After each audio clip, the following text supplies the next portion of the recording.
Live from the 607, it's the Ocho Duro Parlay Hour, where we're talking everything movies, TV, comics, and entertainment. Join in the conversation on social media with the hashtag ODPH, because here we go.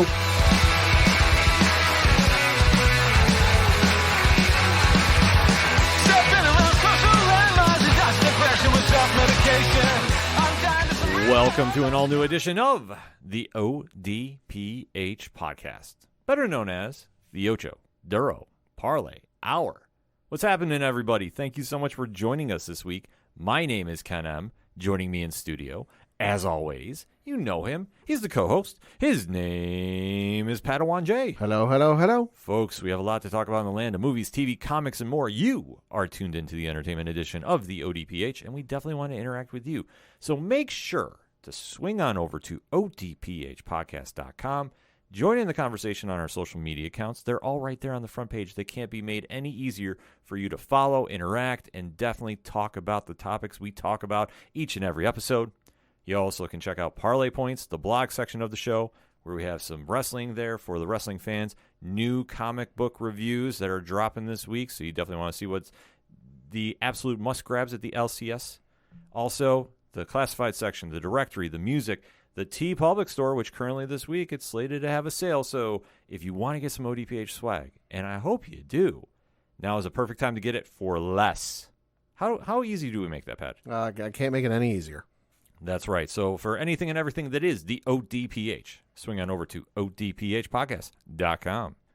That being said, let's kick off the entertainment edition of the show, recapping the fallout from the Warner Brothers Discovery conference call. Yeah, so this was the earnings call that every publicly traded company does probably about 4 times a year. Basically says, hey, here's how we're doing financially. Here's what we made. Here's what we spent. Here's what we got in debt. And it's basically just an upfront way that they're legally required to do so that you, the investor, if you are an investor or potentially investing, can sit there and go, am I making a wise investment with my money, or should I take my money elsewhere? Most of the times, most people don't care about earnings call, but when it comes to the media companies, the Disneys and the HBOs and what have you, there's typically some interest with it, because sometimes they'll announce some stuff. Sometimes they'll say, hey, we got this coming. Hey, we're going to do this. We're going to do X, Y, and Z. And there was some special intrigue with Warner Brothers Discovery, given the news we talked about last week, with the sudden cancellation of the almost finished Batgirl film. Yes. So obviously when news trickled down about the cancellation of the film for a quote-unquote tax write-off, there was a lot of outrage about this, and rightfully so. I think the fans have a perfect right to complain about this. I know Kevin Smith was very vocal about it, and it just didn't really add up to us as fans. But as they're trying to explain in this conference call, we did get a little more information about that and some more. So, Pat, let's break down why this is such a newsworthy segment. Well, and one of the reasons this is such a newsworthy segment is this is the first instance we got some kind of concrete, sort of solid, like the concrete's not fully solid, but it's solidifying news as to what's going to happen with HBO Max and Discovery Plus.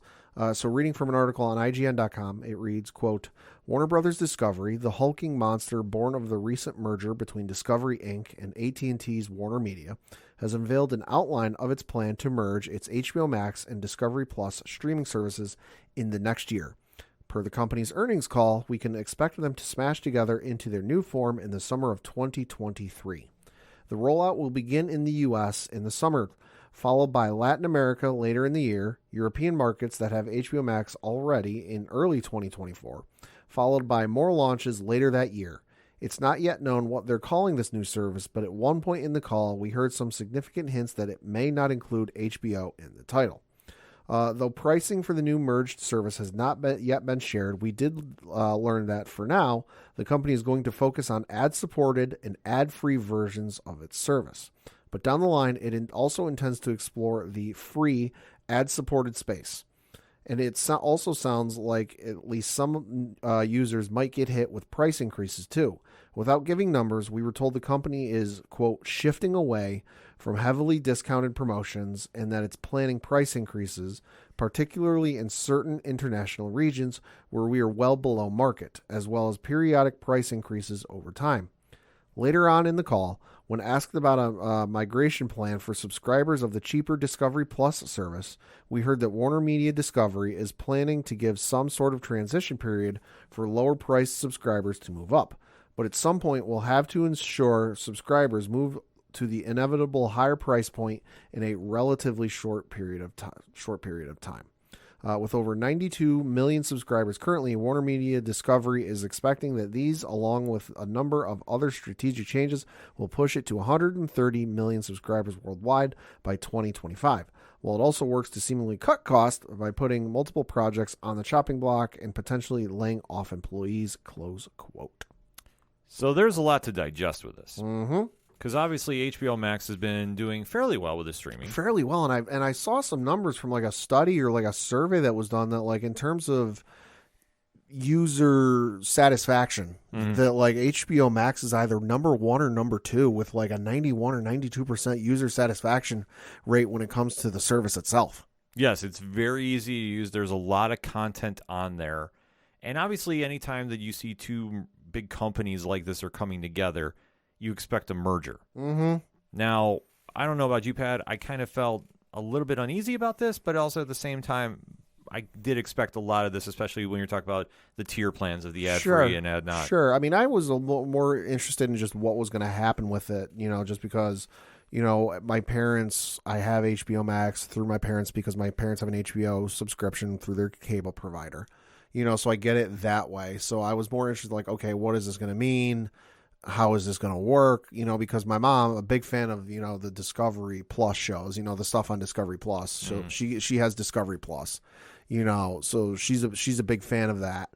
I know she has that. So it's going to be interesting just to see, we might just have to drop her subscription to Discovery Plus and just use if they continue to offer it through the HBO subscription, hey, we're fine and clear, whatever, so that was more my interest with it, was what does it mean for this going forward, And where's it going to be? I don't really care for the Discovery stuff myself. I mean, the History, it's got the History Channel stuff, if I'm not mistaken, which I like some of the History Channel stuff, but the rest of it I don't really care about. So that was my main interest with it. I mean, currently on Discovery Plus, you have such networks as A&E, Lifetime, History, Discovery, Originals, TLC, just to name a few. Yeah. So that getting merged with the Warner Brothers content that's currently now on HBO Max does seem like a right fit. Sure. But with all the rumors, especially about the tax cut coming with dropping Batgirl, right? I think for any fans of the comics and properties like that, I think you have to be a little little nervous about what's coming out. Right. Well, yeah, Batgirl was canceled. The upcoming sequel to the Scoop movie was in the same boat that Batgirl was. The director of that film said it was done. I think he said the only thing they had left to do was maybe the score. And then there was also some kids television show that was on HBO Max. I forget the name of it, but there was a kids television show that also the director or the executive producer of that show was very shocked to learn, because much like the other two instances, was also done. Yeah, so it's really interesting to see how this is all playing out, and especially with projects that are done. Like that's the key thing to take away from this is that Warner Brothers Discovery has shown that they're not afraid to cancel stuff that's already been invested in. Well, and that was one of the things they kept reiterating or kept like implying, because I found a live stream on YouTube that was carrying the earnings call. And the one thing they kept bringing up over and over again was like not making the same choices as the last regime, and making a turn away from some of the choices of the last regime. Which I felt like it was a very deliberate choice of phrasing. Yeah, no, it was very, very clever of how they're doing that. But especially with the projects that they announced canceling, the Wonder Twins film, that's now officially dead in the water. Yep. Kevin Smith's Strange Adventures that he was connected with, that's now done as well. Yep. We still know that Green Lantern, amidst a lot of reports that have came out over the past 48 hours that we've seen, allegedly is still up and running. Believe it when I say it. And given the way they're going and just how quiet that's been since they announced it, believe it when I say it. Yeah, no, like I say, there's a lot of multiple sites that are saying that, no, that's still going. But we have to really see once this new merger develops what's going to be the fallout. There's so much original content right now that's on via the DC universe that got absorbed in HBO Max. Yeah. So you have to think about shows like Titans and Right. Doom Patrol. Right. Stargirl's already been transferred to the CW, so that's already been taken off the board. Swamp Thing, that's always kind of been a very weird situation as well. Mm-hmm. But with the properties that they have lined up, this is a time that fans have been very, very careful about getting invested in to see these projects come to the screen. Sure. For me, it's a no-brainer. I think they should still go through and do these. Sure. But if they're worried about doing tax write-offs, this has to be alarming if you're a fan of a certain franchise or if you're expecting to see a project that's been long rumored come to light. Well, and I know you brought up Stargirl, but even that one I think you have to be a little trepidatious of because, yeah, it's on CW, but as of this recording, Paramount, CBS, and Warner Brothers still have like 50-50 split of that network, but they are in the midst of the talks to sell it to Nexstar. So then it gets the whole complicated mess of, okay, well, Nexstar owns the channel, but the rights are owned with Warner Brothers Discovery. Then you get a whole mess with that. So as if that mess wasn't already convoluted enough, it's about to get a giant monkey wrench thrown into the whole damn thing. Oh, yeah. You know, so I think outside of Superman and Lois, because David Zaslav kept reiterating, you know, throughout the earnings call, they've got to, you know, especially when it comes to the DC stuff, that they got to focus on. They got to have a big focus on the DC stuff. And he kept bringing up Batman, Superman, and Wonder Woman. He kept mentioning Superman. I think at this point, the only project from DC, you know, that isn't one of the movies, that isn't, you know, the Joker film or any of the other big DC movies coming out in terms of the television shows, I think Superman and Lois is safe. And past that, up in the air. Yeah, that's the one thing that I think we can definitely agree upon. Superman and Lois might be the only thing that's untouchable right now in the CW. Right. Gotham Knights, we're hearing a lot of conflicting rumors about their future. And the high talk is, I guess, if you want to buy into the rumors, is that's not going to see the light of day. Maybe. Which, I mean, personally, after seeing that trailer, I'm not going to lose any sleep about it. I was not impressed with what I saw. No, neither was I. But this is another situation where the fans have to kind of see what they're going to be doing here, especially with that whole 10-year film plan announced. Yeah. That you got a little more details about that, Pat? Yeah, I do. So again, reading from an article on IGN.com, it reads, quote, Warner Brothers Discovery's ideas for its DC movies are becoming a little clearer after CEO David Zaslav announced there will be a codified plan for the future of DC movies. As part of Warner Brothers Discovery's quarterly financials, CEO David Zaslav took the stage to answer questions about the company's future, particularly in light of the news that it was canceling Batgirl despite the movie being mostly finished. Rather than announce any kind of retreat for DC movies, Zaslav instead says the company has done a reset and will follow a 10-year plan just for DC that will be similar to what Disney and Kevin Feige have done for Marvel. He said, quote, we have done a reset. We've restructured the business where we're going to focus, where there will be a team with a 10-year plan focusing just on DC. It's very similar to the structure that Alan Horn and Bob Iger put together very effectively with Kevin Feige at Disney. Zaslav says the hope is to build a long-term, much stronger, sustainable growth business out of DC, and that the company is going to focus on quality over quantity. He said, quote, we're not going to release any film before it's ready. We're not going to release a film to make a quarter. We're not going to release a film. The focus is going to be how do we make each of these films in general as good as possible, close quote. The Warner Brothers Discovery CEO cited films already in the works like Black Adam, Shazam, and Flash as films the company are all very excited about. Quote, we've seen them. We think they're terrific, and we think we can make them even better, close quote. There will be plenty of questions as to the future of DC movies after it was announced Batgirl will not be released in theaters or HBO Max. The film, which cost $90 million, already finished filming and had a cast that included Leslie Grace, J.K. Simmons, Brendan Fraser, and Michael Keaton.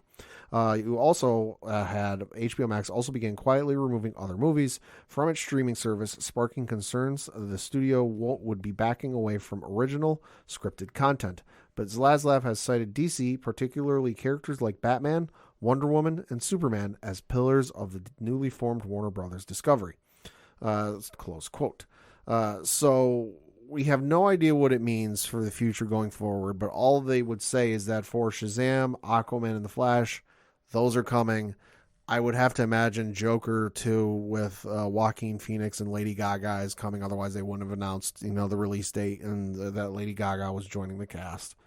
But I think in terms of, where we get in the future with the DC films is a wait and see. But even still, I'm skeptical because we were in literally this exact same goddamn position in like 2014, 2015 on a earnings call with Warner Brothers talking about DC, where they announced Batman v Superman, Dawn of Justice, directed by Zack Snyder, 2016.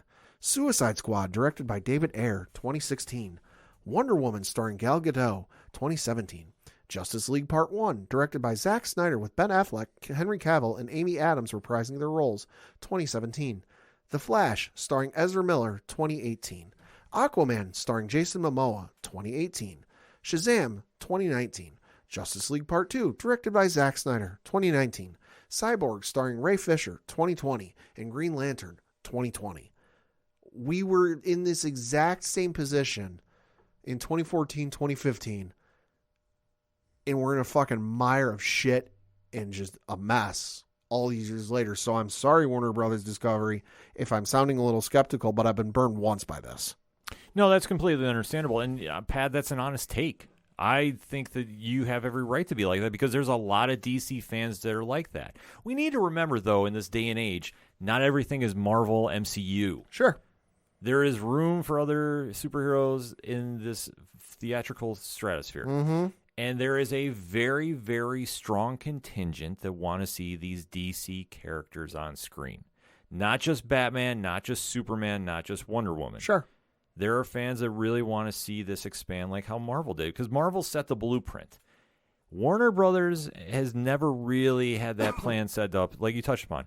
We've been through here before, and it hasn't come to fruition. Yep. But obviously, they didn't have it planned out like Marvel did in the beginning. Marvel has always had this end game to get to an established universe where you have so many different films and TV shows all connected, all under one Kevin Feige. Mm-hmm. Now you're seeing Warner Brothers is finally going to start trying to hit the reset button with that to a degree, bringing over Alan Horn, like you touched upon, right, who comes from the Feige camp, to Warner Brothers. That's a big move.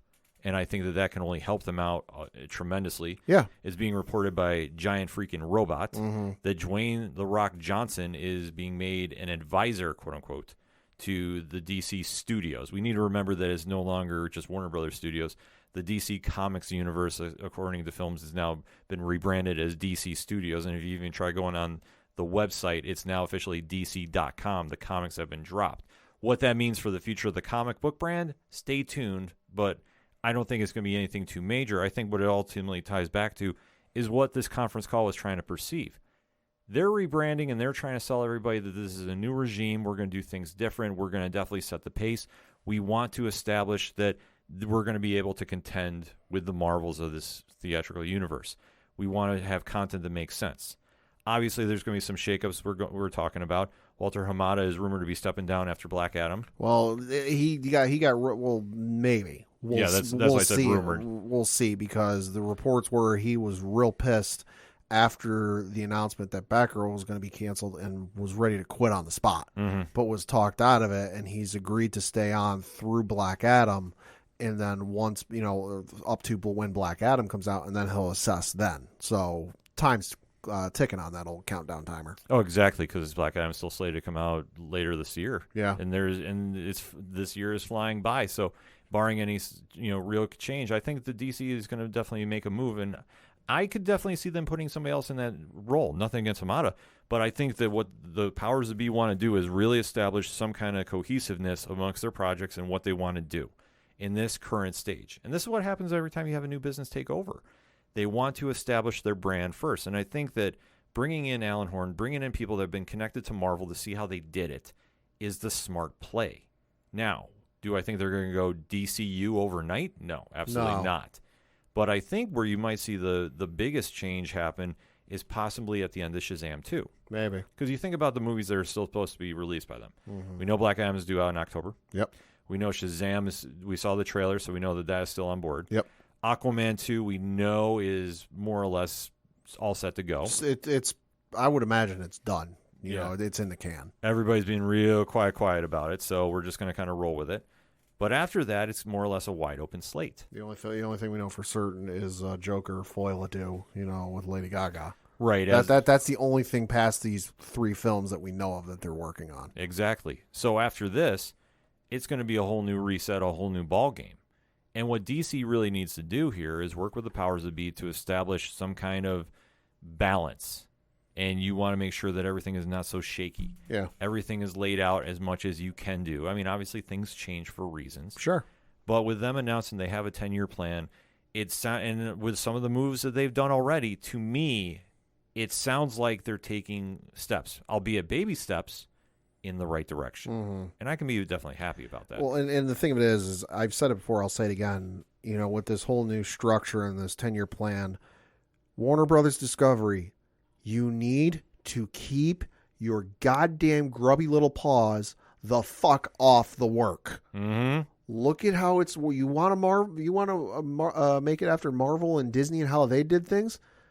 Disney might have a little input, like, hey, we think you should do X, Y, or Z, but they don't tell you what stories you should do. They don't tell you who you should cast in certain roles or what you should do, and it's worked out beautifully.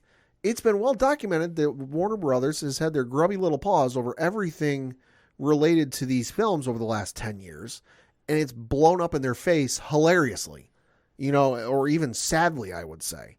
You know, so Warner Brothers Discovery, if anyone in the front office there is listening, keep your fucking paws off of it. Just be the parent who's giving their kid an allowance and how much money they need. You know, and I think it'll work for you. But what makes me afraid that they're not going to be able to do that was one of the financials that was mentioned in the earnings call. And that if you don't believe me, I've got the screenshot that was provided during the earnings call. Hit me up on Twitter. I will send you the screenshot from the earnings call, which it says, the screenshot on the PowerPoint says, quote, the title on it says, supportive balance sheet to drive long-term shareholder value as of June 30th, 2022 in billions. Debt structure, fixed debt, $53 billion in debt with this company. Now, obviously, a lot of that is from the merger and some of that stuff, but regardless, they're still in the hole $53 billion. So in terms of anything, and this goes AEW or Warner Brothers, Discovery, DC, they're going to start looking to make cutting costs because, hey, they said they're expected to have paid down $6 billion of that debt by the end of August. Congratulations. You've paid off $6 billion of the debt. You still got $40+ billion on that fucking tab, my guy. Yeah. So part of me wants to say, hey, DC or Warner Brothers, you want to be successful with your DC films? Keep your grubby little paws off of it. But then the cynical side of me looks at it and goes, they're not going to be able to because they got to wipe $40-some-odd billion off the slate. And they're going to want to do that ASAP. Oh, they're going to want to do it ASAP, but I think that's why they're bringing in people to kind of help right that ship. Mm-hmm. Like, I think that I understand what you're saying completely, and I do agree. Their big thing is getting rid of that debt. At the end of the day, the two biggest things from this conference is Warner Brothers, HBO Max, and Discovery are merging the streaming. Sure. And the debt and how they're going to fix it. Well, and the thing to keep in mind, too, is that debt is the bills are all paid, and they're in the hole. Yeah. You know, they're saying, oh, they're operating at a loss. Well, you know, they might be. But it's, hey, they've paid all the bills. They're in the hole. They're in the hole, but they have to find a way out. But they're at least taking the steps. Like, that's the one promise that I got from this as well. It sounds like, at least on paper, that they're taking steps in the right direction. It sounded real good in 2014, 2015, and, well, we got burned. Right. Well, that's the big thing that we have to watch as fans moving forward, that we don't have another re-up. Because if we go down the same road again for DC, it's only going to get worse. And I'm not talking about the Snyderverse people coming out of the woodwork and, you know, that whole social media movement. I am talking about if they don't get it right this time and you have people that know what they're doing, you have one of the biggest action stars on the planet on board to advise you. Mm-hmm. And it sounds to me from reading that statement, he might be the new face of the franchise moving forward. Right.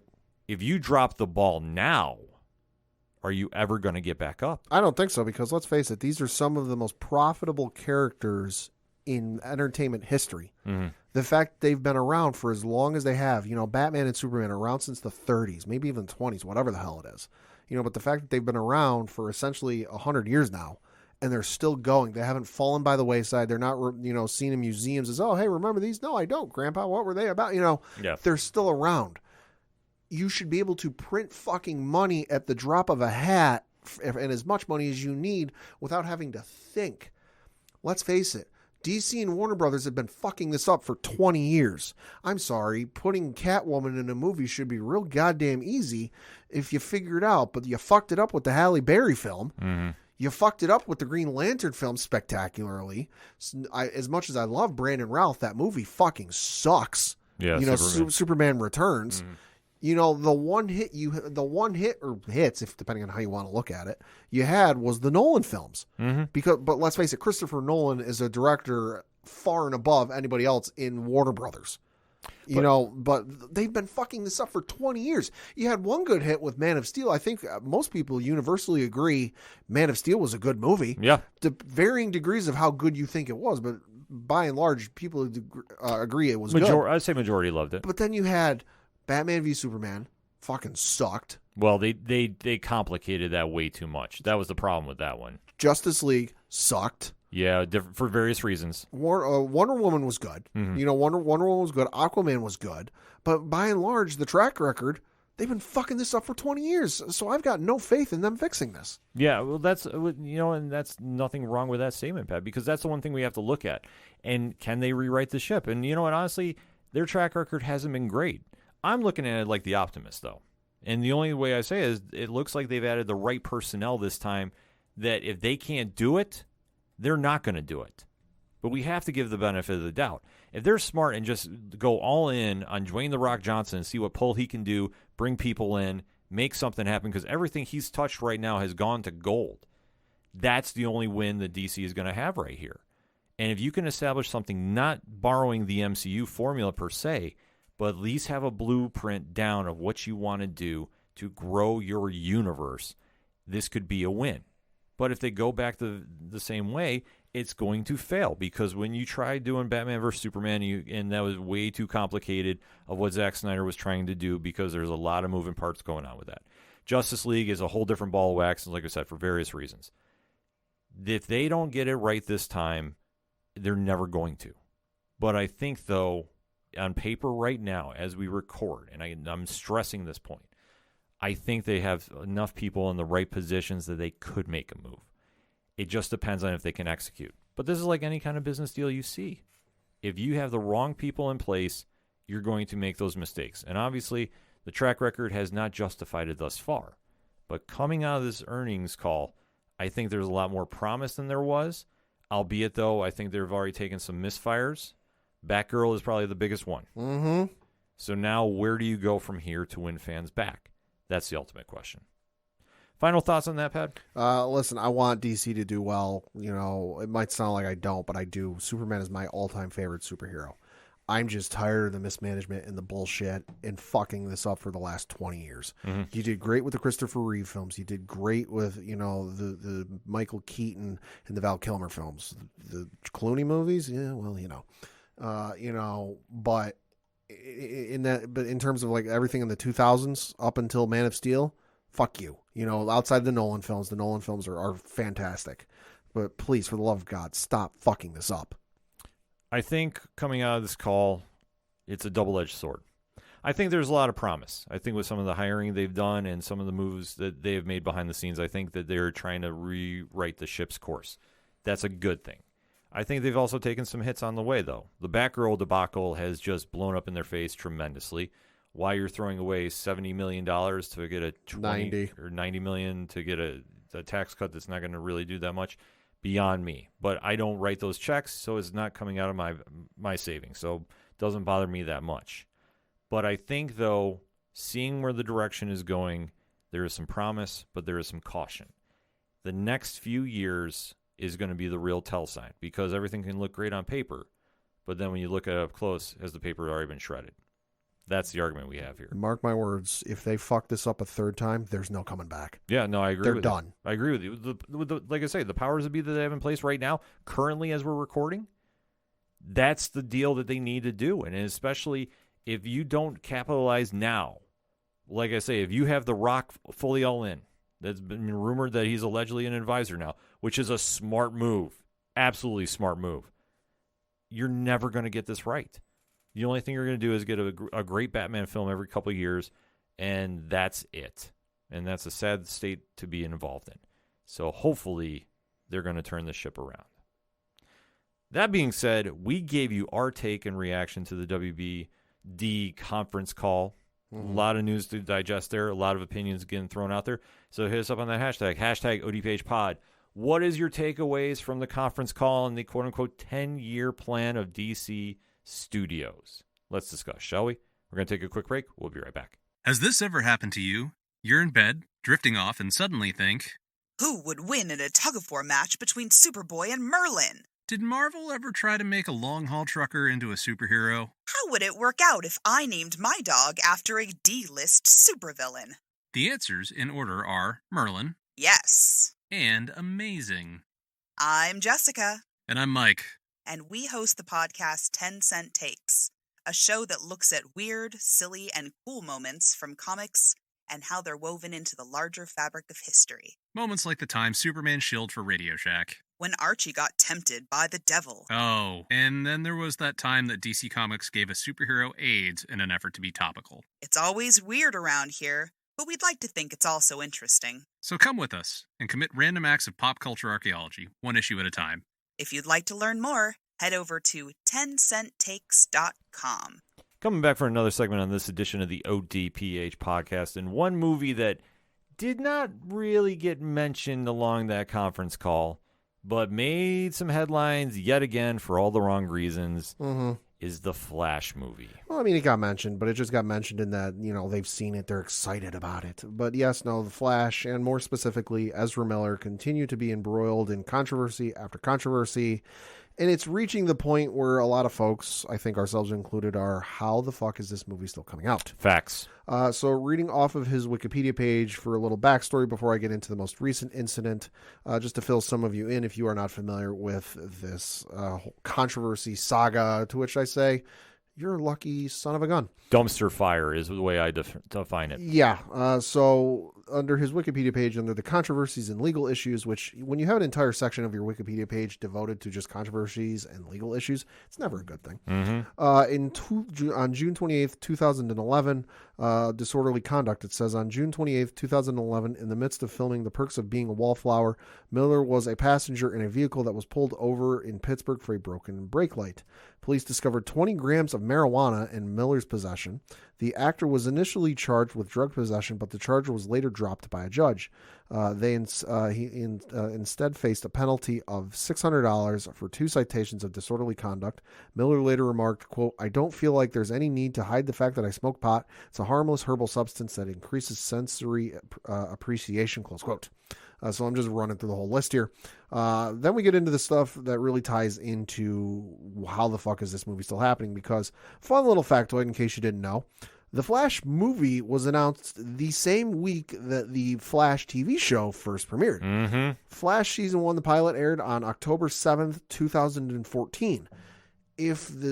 Now, the Flash, as we detailed last week, 2 weeks ago, whatever it is, the TV show is ending with Season 9 this coming year. Correct. If people's math are right on, and they don't take a lot of breaks, or they take their normal amount of breaks, the TV show will be ending 1 week before the movie finally comes out. So this movie has been in development for literally the entire run of the television show. Yeah, which is absolutely mind-blowing. Which is fucking stupid.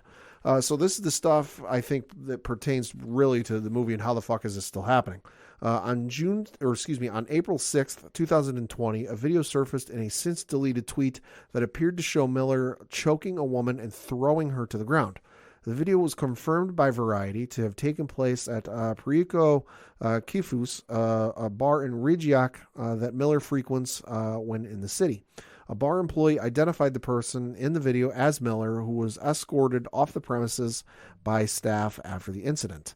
Of course, that was in Iceland. On March 28th, 2022, Miller was arrested in Hawaii following an alleged physical altercation with patrons after having hurled obscenities at clients at a karaoke bar and was charged with disorderly conduct and harassment. 3 weeks later, on April 19th, 2022, Miller was again taken into custody for second-degree assault by Leilani Estates Subdivision Police Authorities in Pahoa, which is in, let me hover my mouse over, it's in Hawaii, for allegedly throwing a chair which hit a 26-year-old woman and left a half-inch cut on her forehead after being told to leave during a private get-together. Miller had been arrested 20 minutes after the attack during a traffic stop at the intersection of Highway 130 and Kuklua Street in Keau. Just hours after this second arrest, Miller pleaded no contest to the karaoke incident and was fined $500 for disorderly conduct by Judge Kanani Laubach. Then you have this little section called Relationship with Tokata Iron Eyes. In June 2022, the Standing Rock Sioux Tribe tribal court issued a temporary order of protection against Miller on behalf of an 18-year-old activist, Tokata Iron Eyes. Her parents, Chase Iron Eyes and Sarah Jumping Eagle, requested the court ordered due to Miller allegedly using violence, intimidation, threat of violence, fear, paranoia, delusions, and drugs to hold sway over their child. The relationship between Miller and Iron Eyes, which began in 2016 when Miller was aged 23 and Iron Eyes was aged 12, and also included Iron Eyes flying to London in 2017 to visit Miller on the set of The Crimes of Grindelwald. Iron Eyes dropped out of school in 2021, allegedly to follow Miller. Her parents also alleged in court documents that Miller had caused bruises on their child's body and that Miller had manipulated their child to believe she is transgender. Text and video responses were later posted on the Instagram believed to belong to Iron Eyes, denying her parents' allegation. However, the parents countered by claiming their child does not control her social media.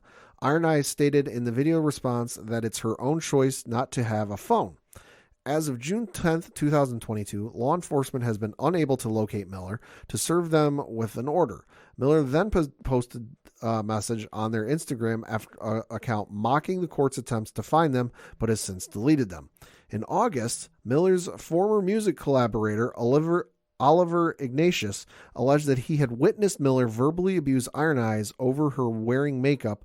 Iron Eyes defended Miller by referring to the incident as queer dialogue and calling the allegation homophobic. On June 16, 2022, a mother and her 12-year-old son were granted a temporary harassment prevention order against Miller in Massachusetts after Miller allegedly threatened the woman's family and showing inappropriate behavior towards the child. According to the mother and child, Miller, who was originally visiting a neighbor, showed up at the family's house unexpectedly while wearing a bulletproof vest and brandishing a gun before pestering the child uncomfortably by uncomfortably touching the child's leg. Miller had known the family since February and had taken an interest in the child because of the style and maturity level. Miller allegedly offered to start a clothing line with the child and fund their attendance to a design school. According to the mother, Miller considered the child to be a powerful mythical being and would be lucky to have Ezra to guide and protect them. Shortly before the order was granted in June, Miller allegedly arrived at the family's house dressed as a cowboy and attempted to buy the child horses. So that all leads us to the events that took place just the other day. We're reading from an article on Deadline.com. The headline reads, quote, Flash star Ezra Miller charged by Vermont State Police with burglary. Quote, more tabloid mishaps for the Flash star Ezra Miller, as the Vermont State Police have charged the actor with a burglary related to an incident in May. The police report reads, on 5/1/2022, at approximately 17:55 hours, the Vermont State Police was notified of a burglary complaint at a residence on County Road in the town of Stamford, Vermont. The initial findings indicated that several bottles of alcohol were taken from within the residence while the homeowners were not present. As a result of an investigation that included surveillance videos and statements, probable cause was found to charge Ezra M. Miller with the offense of felony burglary into an unoccupied dwelling. Cops located the Fantastic Beasts star at 11:23 p.m. August 7th and issued a citation to appear in Vermont Superior Court Bennington Criminal Division on September 26th for arraignment on the burglary charge. The Vermont State Police worked with the Bennington County State's Attorney Office on the investigation. Having weathered previous scandals, so far, the David Zaslav-run Warner Brothers Discovery has so far maintained that The Flash is still set for June 23rd, 2023 theatrical release. However, the latest turn of events in the Green Mountain State could cause them to take a whole new lane. Deadline has reached out to Warner Brothers for a response to today's charge and will update accordingly. Close quote. So with all that being said, I guess the question I would be raising is how the fuck is this movie even still coming out? Especially when, going back to the earnings call, one of the things David Zaslav said was protecting the DC brand and doing what's right for the DC brand. Given the fact that Ezra Miller has been charged with alleged, interactions with minors, in that the parents are uncomfortable with it, and him now being charged with felony burglary, how the fuck is this still happening? Like, how the fuck is this movie still... Oh, we're okay with it coming out. We feel it's right for this movie to come out. Well, that's the whole thing that we have the issue with is, like, this is... I started losing track with your naming all the incidents that have happened. Because, obviously, he's been tagged with this movie since he came out in the Justice League movie. Yep. And, obviously, they made the announcement of him being cast as Barry Allen the day the ratings were released from the TV show. So this movie has gone through a lot of purgatory, if you will, already. At one point, Grant Morrison, I believe in him, were working on a script. I believe together. I could be wrong about that statement. I know Grant was tagged to working on the script at one point, and we do know that it was finally settled on the director of Andy Muschietti, who worked on It, the latest remake of that. So that being said, the movie is done. Yep. It's Michael Keaton's returning. Allegedly, they're doing Flashpoint. Yep. Say what you will about it. But with all the drama happening here with a star that is obviously needing, in my opinion, a lot of help. Yeah. How do you justify having this movie still come out? I can't understand it because you've got all this controversy and all these issues surrounding the main star of this movie. And I know there's been rumors the last couple of days that they might rename the movie to Batman Flashpoint as just a way to kind of like divert controversy from it, which I say, listen, you can paint the turd whatever color you want. It still smells like a fucking turd. And that turd is the controversy and all the issues surrounding your star of this film. Batman ain't the focus of Flashpoint. The Flash is the focus of Flashpoint. So you can call it whatever you want, but you're still going to have the specter of that hanging over. And listen, you can't control what the reporters and the television stuff asks. If you bring out Michael Keaton or whoever else is in this movie to do a press run on GMA, Good Morning America, or the CBS Morning Show, or Entertainment Tonight, or they go to speak to Entertainment Weekly, or any of the Variety, Deadline. You don't think Variety or Deadline ain't going to ask them? So what do you think about all the controversy surrounding Ezra? Like, they're going to get asked about it incessantly. That it's going to become annoying for them, and it's going to become something that they just can't escape. Exactly, and that's the problem that you have, especially with a company that's trying to rebuild their image with their fans. This is just an extremely bad PR look. And I'm sorry that if you're going to cancel Batgirl and you have the same star in Michael Keaton in both films, right? It doesn't really make a lot of sense. If you're going to do that, then you at this stage you might as well cancel this one too. I understand that there's a very big Flash contingent. I get that. Sure. But is it worth the headache that you keep going through that you have a star that we see the negative effect when other celebrities get themselves in trouble and people are asking for said people to get removed from movies? What is the deal here that we are sitting here going, okay, time in and time again, you've already just read the track record out. I mean, Miller was literally arrested twice in one night. Yeah. Which is a record that is slightly impressive for not good reasons. Yeah, so where we stand here is if you're saying that you're really excited about this film and you're really trying to sell this point, but yet you have a star that unfortunately can't keep himself out of trouble. I mean, don't get me wrong. I would love to see a Flashpoint movie. I know they did a fantastic animated one back in the day, which was the first time I had ever interacted or saw or heard of that story. So the prospect of seeing a Flashpoint movie on screen, I'm all for it. I heard them doing it. I'm like, hey, let's do it. Awesome. But I just can't sit there and be excited for it with all this nonsense going on. Well, that's the whole problem, because obviously if these actions are continuously happening, and unfortunately they are, It's a pattern. it's a pattern. So where is the line drawn? Because now, with nothing getting really established about a punishment from Warner Brothers' perspective, or Warner Brothers Discovery, I should say, this is kind of alarming. Of the situation is, where is the line drawn? Right. When is enough enough? And when do you have such a star that is causing this big of a problem, especially when you're in the midst of doing a 10-year reset? Mm-hmm.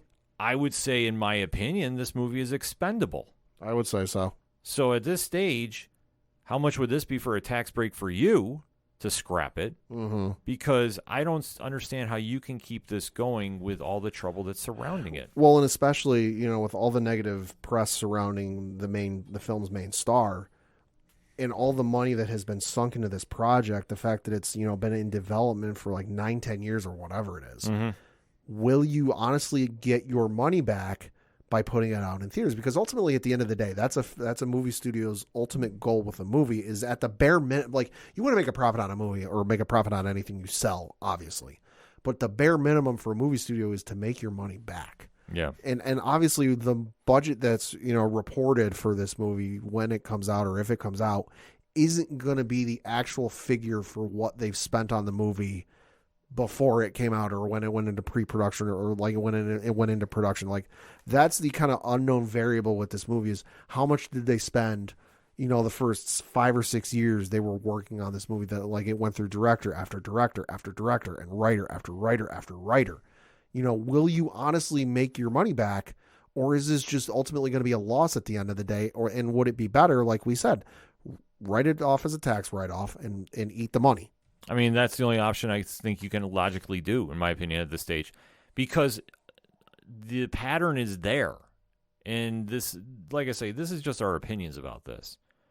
But what should be done is you need to set that example, because otherwise, if this keeps going and it turns into more instances, and I'm hoping not. I really am hoping not. Myself as well. But unfortunately, here we are. You need to really assess, is this really worth the trouble? And I understand The Flash is a big superhero. I understand Michael Keaton's involved. Yeah. But hey, Michael Keaton was involved in Batgirl. This is true. So that if you're using this comparison, you can't really say, oh, well, it's a different story. It really isn't. And you could say whatever you want about the Justice League and Ezra Miller being a part of that. But at the same time, the Snyderverse has already been confirmed dead. Mm-hmm. So if they want to keep him as Flash or recast, they can definitely pull. Oh, they're absolutely recasting after this. Right. So it is almost a sense of like, listen, the movie is done. If you're not going to do any spin-offs from this, just take the tax write-off and wipe your hands clean of this. Which there was supposedly, because Supergirl is in this film, and there was supposedly a Supergirl movie or TV series or something in the works after. I believe it was a movie. That was going to come out of this. But given the recent cuts that Warner Brothers Discovery has been making, even that's up in the air as to whether it's going to happen or not. Yeah. The sources I've read are currently leaning no. Yeah, so at this point, I think it's just suffice to say, with these latest actions, you can't really justify this movie. No, you can't. You can't. I mean, this is just our opinions about this. Obviously, the powers that be are going to try keeping it going, and if they keep trying to spin the whole, we're excited to see this. Yeah. How can you be excited when you're getting overshadowed by your star's allegations and actions? Yeah, which were already hanging over them during the earnings call. Yeah. And then not even a week later, a new one drops on them. Yeah, so where's the line drawn? And that's the question that we're asking about this, because if you're willing to cancel a movie that is in the can, outside of maybe a score for the movie, yeah. Right, but we'll just say for all intents and purposes done, you have the same predicament with The Flash. Right. One major star is not getting themselves in any kind of trouble. Mm-hmm. But yet here you are, and this is what's taken away from you trying to sell the fan base about how you're doing the hard reset. It's a very tricky situation, but I think it's ultimately one that Warner Brothers Discovery is going to get judged upon, whether they want to or not. But if you don't handle this the right way, and these instances keep happening, how are you going to try justifying to a fan base to go see this when the star of the movie is his actions are going to hover right over this? Like, it doesn't make any sense to me. So hopefully we'll see Warner Brothers Discovery make a decision about this once and for all. In the meantime, though, hit us up on the hashtag ODPH pod. The Flash movie is still coming out, yet there's still more trouble and a lot of drama looming overhead. So you as a fan, are you still excited to see this movie, and why if you are? And then give us your thoughts. What do you think Warner Brothers Discovery should do with this? Should they cancel it and get a tax write-off for it? Should they keep going with it and hope everything turns out for the best? It's a great discussion, so let's have it. Hit us up on that hashtag. We're going to take a quick break. We'll be right back. Hey guys, my name is JT. What's up, everyone? I'm Darren. Hey, what's up guys? I'm Josh. Hey guys, I'm Christian. Hey, what's up, y'all? This is Dominic, and we're the East Coast Avengers. We're a group of 5 friends who get together weekly and talk about everything that's going on in the nerd universe. Whether you're a fan of Marvel, DC, Star Wars, video games, comics, or anything else nerdy that you can think of, we're the podcast for you. You can find us on Anchor, Apple, Spotify, Google Podcasts, or whatever streaming platform you use to listen to your favorite podcasts on. You can also catch us on our YouTube channel where we release tons of content such as vlogs, unboxings, TV and movie recaps, and trailer reactions. So if those things sound good to you, then check out the East Coast Avengers podcast. We hope you enjoy.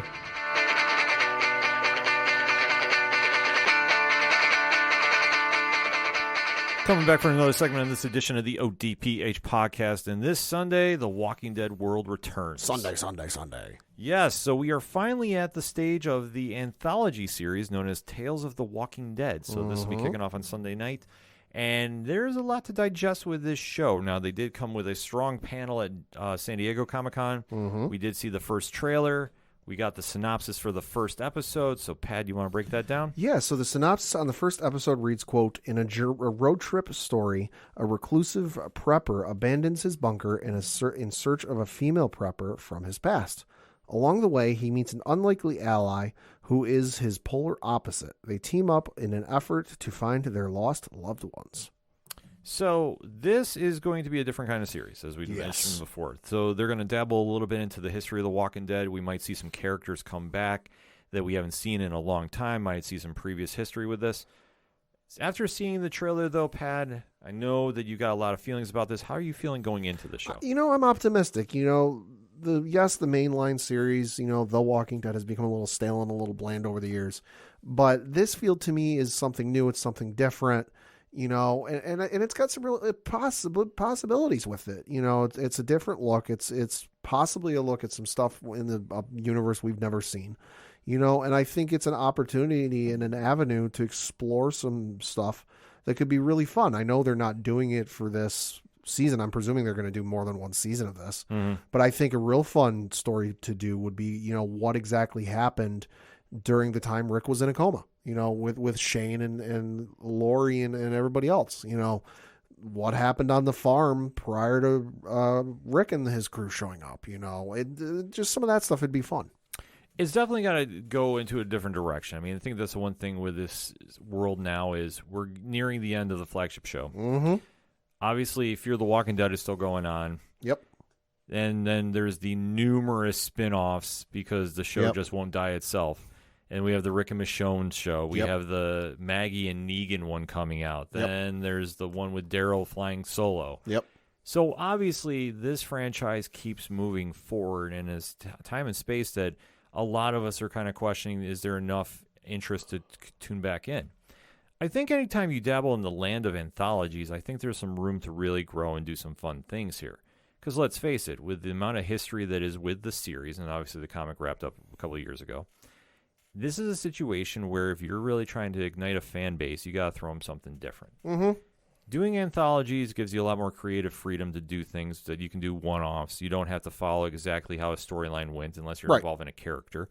But I think that this is where, according to what we've seen thus far from this show, they're not going to tie into anything. You're going to see a lot of new characters in this TWD universe. The only thing I think we know is going to show up is Alpha. Yes. Is going to appear in the show. So, and from what the trailer showed, it looks like we're going to get a little bit more of her backstory than what was shown in the mainline Walking Dead show. Correct, which I think is perfect. I think that that's something you can definitely utilize with this show. I think there's so many characters that we've seen from the early seasons, like T-Dog and Merle and the Governor, that if you really want to dabble into their life before the zombie apocalypse, I'm sure there's some great stories to tell. Oh, especially the Governor, because the Governor, there was that the 3-book series that came out. The first book really as the apocalypse went down and what happened, I think that would make a fantastic set of episodes. I think so too. I think that you have just so many possibilities to run with here that this show could definitely set that benchmark for it. Like we say, first season is only 6 episodes.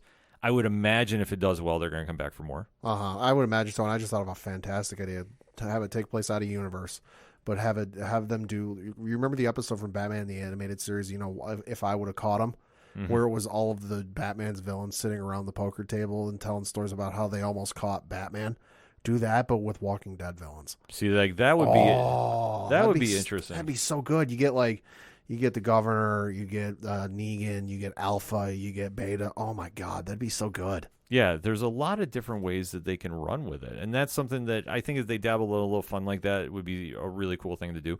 Even if they wanted to just take it into like somebody retelling the whole series. Sure. Just giving that whole narration and just the wild moments that happened with, at one point, TV's #1 show on cable. Like, and some weeks beating Sunday Night Football, which was unheard of. Yes.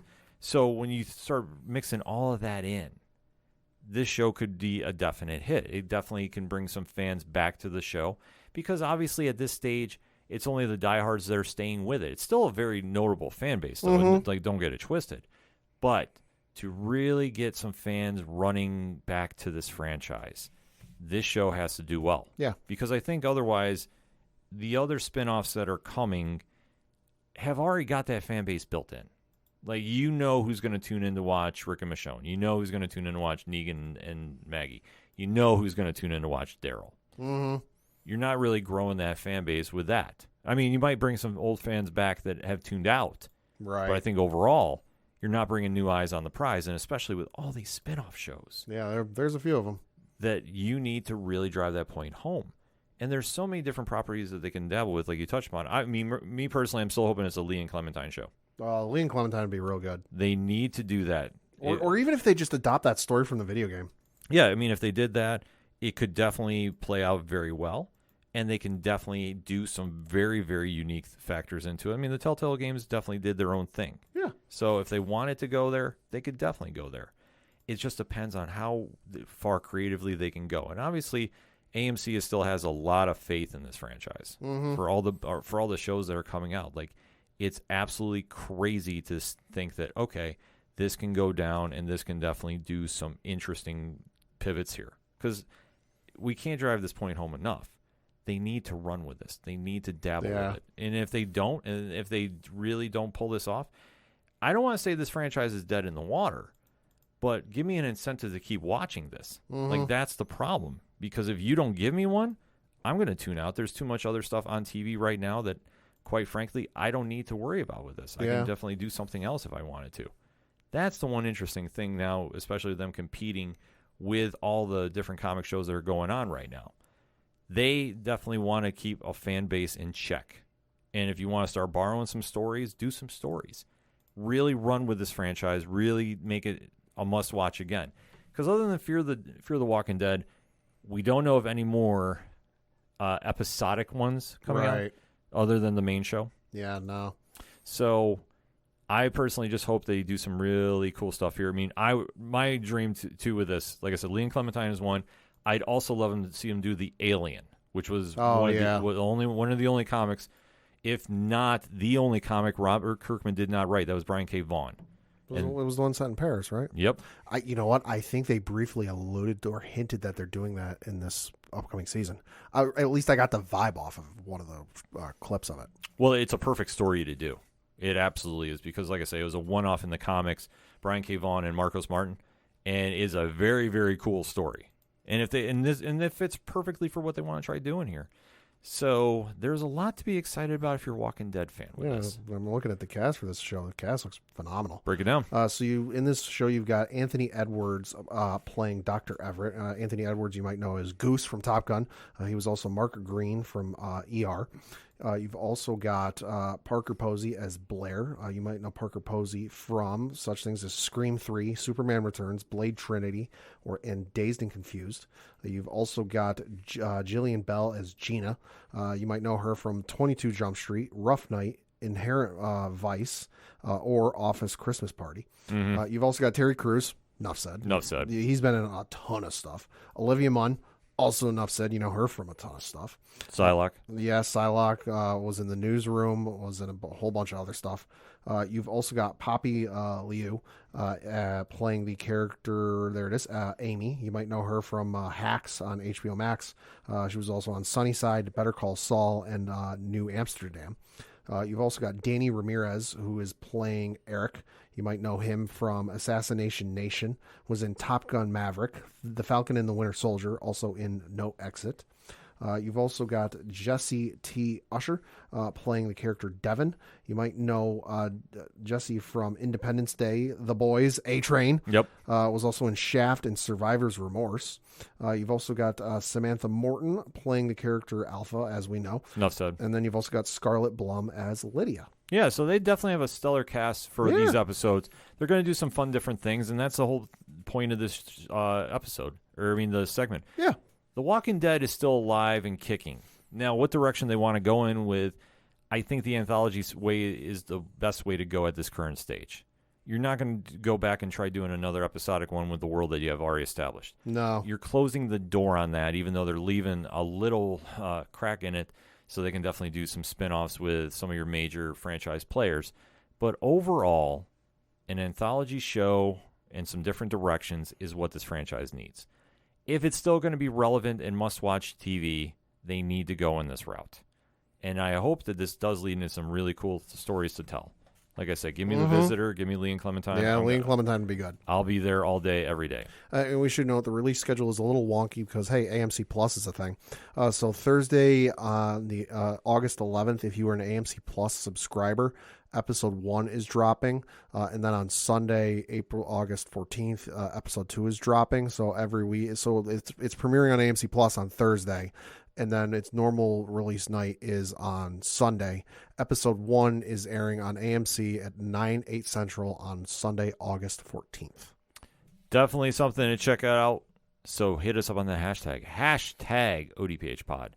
What is your thoughts about Tales of the Walking Dead? Are you excited to see it, and why not if you are not? Let's have the discussion, especially if you want to see a certain character have their own solo episode. Put it, let us know what you're thinking about this. Fantasy book your ideal spin-off episode. Yeah, let us know what you think. We're going to take a quick break. We'll be right back.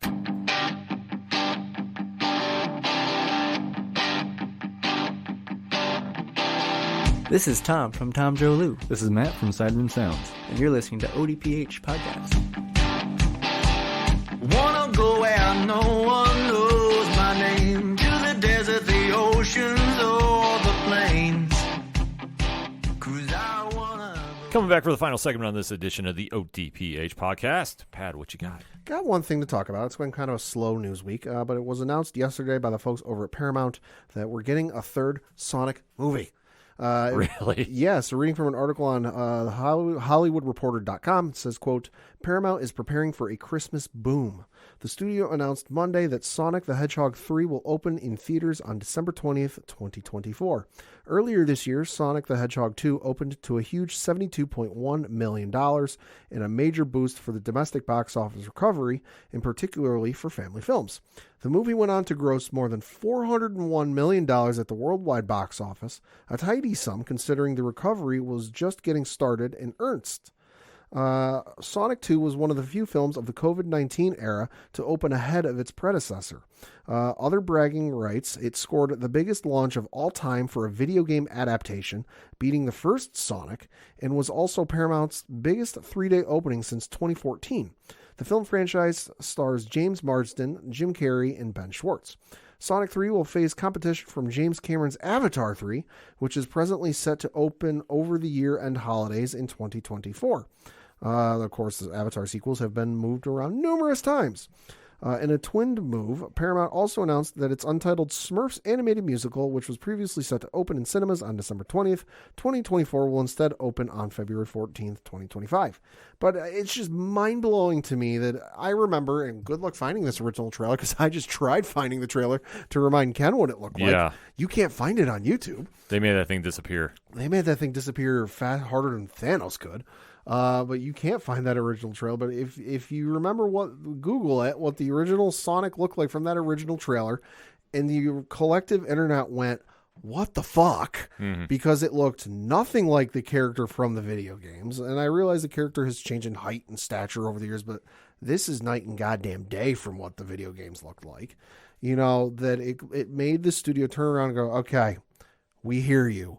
We'll fix this. And they delayed it. They worked on it. They put I don't know how much money into repairing the movie and making the character look better.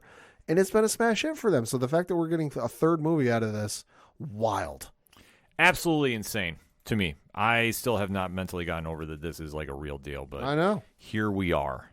All right, so for me, we have to talk a couple comics first, and then we're closing out with a segment that a lot of people have been hitting up me asking some questions, and I'm going to try to decipher and everything best I can. So at the comic shops this week on Comixology, originals first, though, I got to mention that, is the finale of Cold Iron. So Cold Iron number 4 by Andy Diggle and Nick Brokenshire wraps up that magical tale, and it is a very solid ending to it. So definitely had some stuff to say about it on Parlay Points. So if you're on Comixology originals, and I highly recommend you do, you definitely want to go check that out.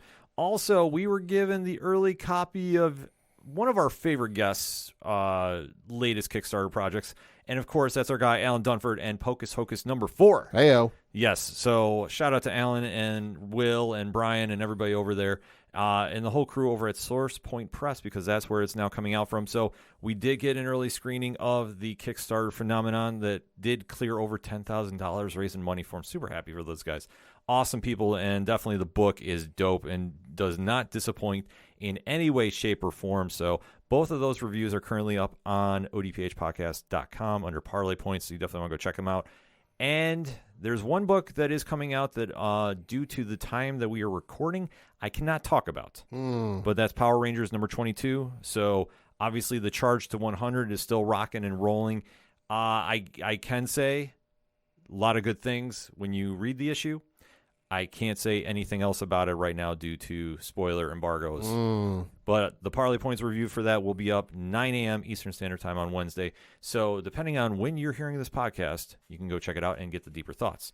Also coming out tomorrow is a book that suddenly became very polarizing amongst the fan base. And that is Archer and Armstrong Forever number 4 by Valiant Entertainment. And Valiant had a very interesting weekend, in my opinion. So, quoting the article from comicsbeat.com written by Heidi McDonald, quote, okay, as if Oni Press, Tapas Media, and Warner Brothers Discovery weren't enough, Valiant Comics is the latest company to be rumored to be downsizing. The situation isn't clear, but reportedly most of the employees have been laid off or work has stopped on most series.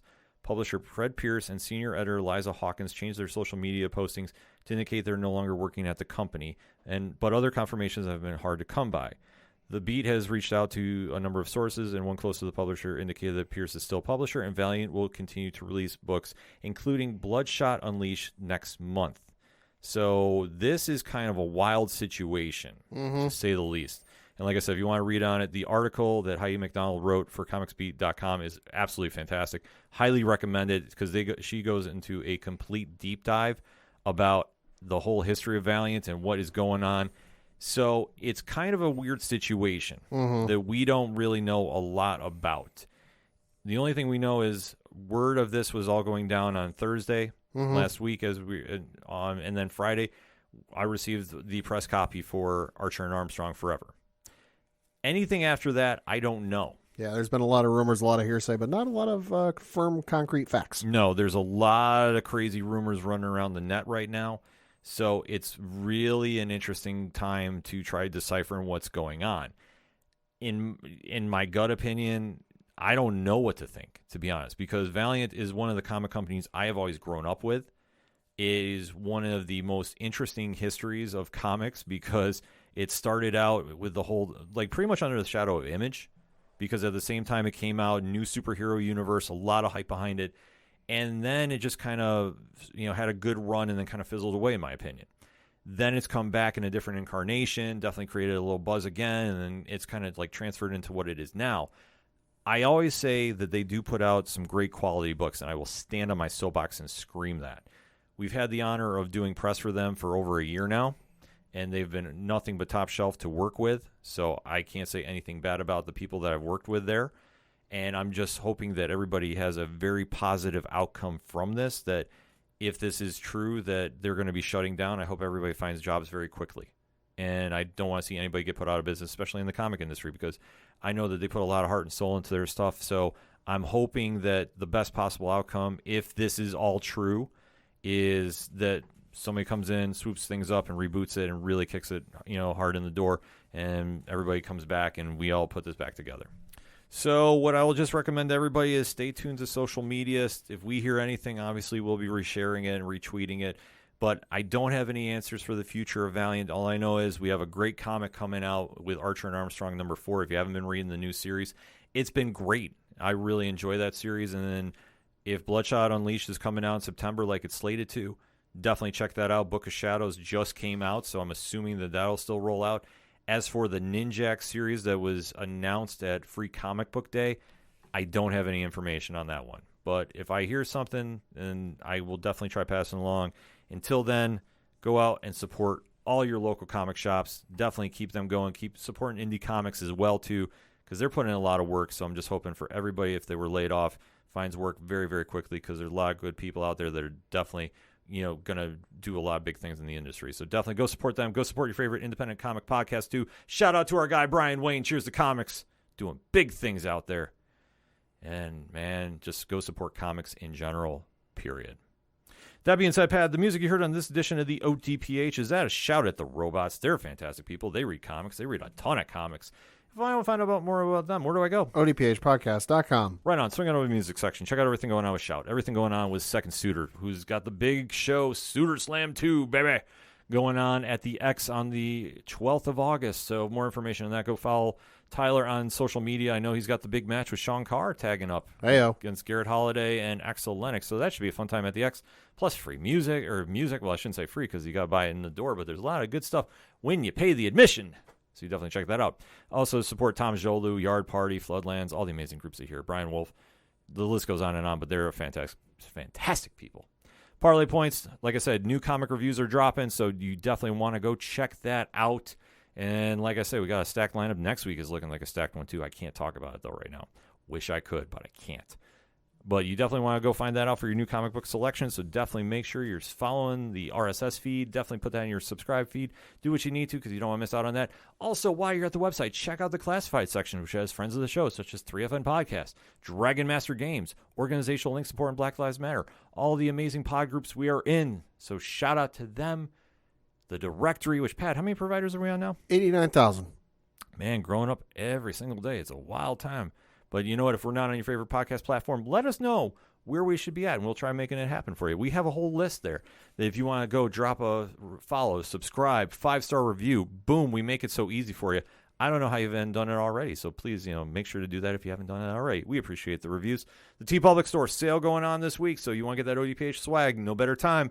Just saying, the sale starts Wednesday. See, I'm so amped up to talk about it.